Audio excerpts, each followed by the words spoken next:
আজকে সকালে বের হয়েছি খুব ভোরে এবং না খেয়ে বের হয়েছি। আজকে আমাদের কোম্পানি থেকে মেডিকেল চেকআপ করা হবে। দ্যাটস ওয়াই না খেয়ে বের হয়েছি। আজকে খুব বেশি খাবো, যার কারণে হচ্ছে সকালে না খেয়ে বের হয়েছি। এখানে ইন্দোনেশিয়ান আছে, তারপরে শ্রীলঙ্কান, পাকিস্তানি, ইন্ডিয়ান, অনেক দেশেরই হচ্ছে মানুষ আছে। তো যারা মুসলিম তাদের জন্য হচ্ছে আলাদা রান্না করা হয়। সো এই কারণে সকালে না খেয়ে বের হয়ে আসছি। সো আজকে অনেক খাবো, অনেক খেতে হবে। はい、いらっしゃいませ。どうぞ。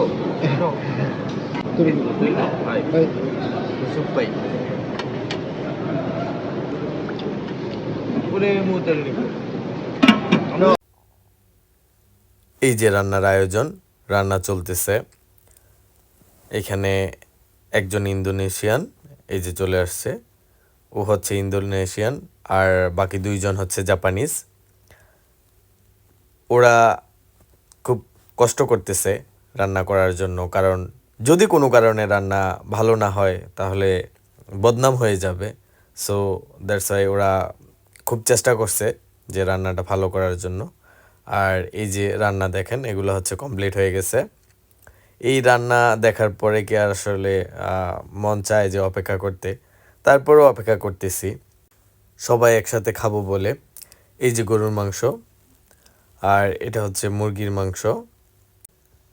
আমার কলিগ, ওর খুব তাড়া, ওর পেটে খুব খিদা, যার কারণে হচ্ছে ও সইতে পারছে না বা হচ্ছে অপেক্ষা করবে না, সে আগেই খেয়ে ফেলবে। যাই হোক, তার যেহেতু খিদা লাগছে, তারে কোনো বাধা দেওয়ার কোনো ইচ্ছে নেই। এবার আমার পছন্দের একটা খাবার আপনাদের সাথে শেয়ার করি। এই যে একটা খাবার, এটা হচ্ছে ইন্দোনেশিয়ান খাবার।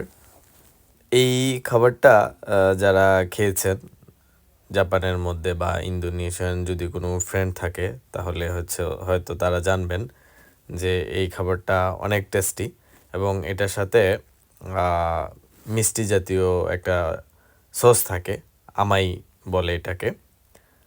তো এই সসটাও অনেক মজাদার। এটার সাথে সসটা দিয়ে তারপরে হচ্ছে খায়।